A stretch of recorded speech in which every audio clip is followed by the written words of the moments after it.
دھیان سے سنیے، اللہ کے رسول علیہ السلام نے دیکھا اونٹ رو رہا ہے، حضور اتنے خوبصورت ہے، حسن والے، جمال والے، لیکن کس قدر عاجزی ہے، انکساری ہے حضور علیہ السلام کی، جانوروں کا بھی خیال ہے۔ حضور نے اس اونٹ کو سہلانا شروع کیا، اس کی گردن کو جیسے سہلاتے ہیں نا، حضور نے سہلانا شروع، اور جیسے جیسے حضور ہاتھ سے سہلا رہے تھے وہ اور زیادہ ہمک ہمک کر رو رہا تھا۔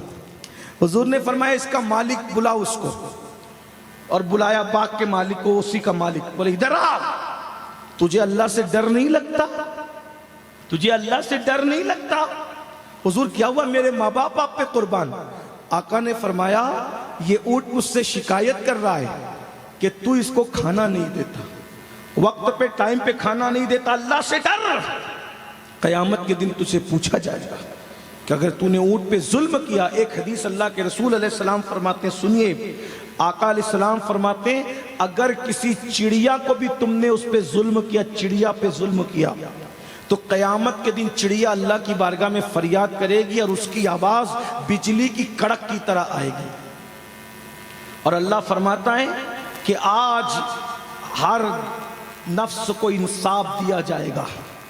کسی نے کسی پہ ظلم کیا ہوگا تو اس کو اس کے ظلم کا بدلہ دیا جائے گا۔ اگر کسی نے کسی پہ ظلم کیا اور اس نے پہاڑوں جیسی نیکیاں کی تو پہاڑوں جیسی نیکیاں اس کی ختم کر دی جائے گی، اور ظلم کے بدلے کی وجہ سے اللہ اس کو جہنم میں داخل فرمائے گا۔ آپ سے میں ایک سوال کرتا ہوں، اگر کوئی اونٹ پہ ظلم کرے، اگر کوئی چڑیا پہ ظلم کرے تو وہ جنت میں نہیں جائے گا۔ جو اپنے سگے بھائی پہ ظلم کر رہا ہے اس کا حصہ نہیں دیتا، جو اپنی بیوی کو مار رہا ہے، اپنی بیوی پہ ظلم کر رہا ہے، وہ اللہ اکبر، بیوی کو ماں بہن کی گالی دیتا، اللہ اس کا کیا انجام کرے گا؟ اسی طرح جو طاقت اور قوت مل جانے کی وجہ سے اپنے پڑوسی پہ ظلم کر رہا ہے۔ آج کا معاشرہ کیا ہو گیا؟ تھوڑی سی طاقت مل گئی، تھوڑا سا مال آ گیا، تھوڑی سی دولت آ گئی تو کسی کو بھی ڈرانا شروع کر دیا، کسی کو بھی دھمکانا شروع کر دیا، اور غریبوں کو پر لوگ روب جماتے ہیں، تھوڑی سی طاقت آنے پر لوگوں پہ ظلم کرتے ہیں۔ ایک جملہ دل پہ لکھ لینا،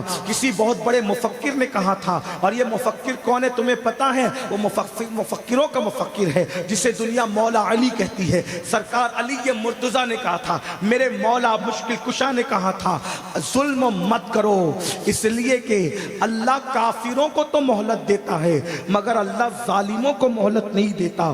آج نفرت اور نفرت اور نفرت کی بولیاں بولتے ہو، اللہ اکبر۔ کچھ یاد رہے نہ یاد رہے، پورے بیان میں یہ حدیث سن لو، اس کو دل پہ لکھ لینا، اور مسجدیں بنا کر جنت کے ٹھیکیدار بننے والوں، ہر سال حج اور عمرہ کر کے جنت کے ٹھیکیدار بننے والوں، جلسے جلوس کر کے جنت کے ٹھیکیدار بننے والوں، اور بھائی بہن کی ماں باپ کی حق تلفی کرنے والوں، دل کے کانوں سے سن لو، اللہ کی مخلوق کو دھتکارنے والوں، اللہ کی مخلوق پہ ظلم کرنے والوں، سن لو سن لو سن لو۔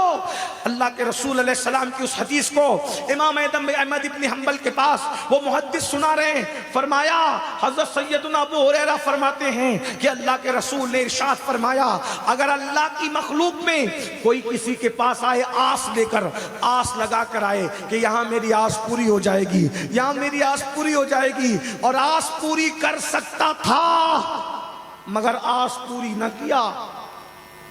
کوئی آس لگا کر تمہارے پاس آیا اور آس پوری کر سکتا تھا، اس کی آس تم نے پوری نہ کیا، تو اللہ کے رسول فرماتے کتنا ہی نیک ہوگا جو دنیا میں اللہ کی مخلوق کی آس کو توڑ دے گا، اللہ قیامت کے دن اس کی آس توڑ کر کے اس کو جہنم کے اندر داخل فرما دے گا۔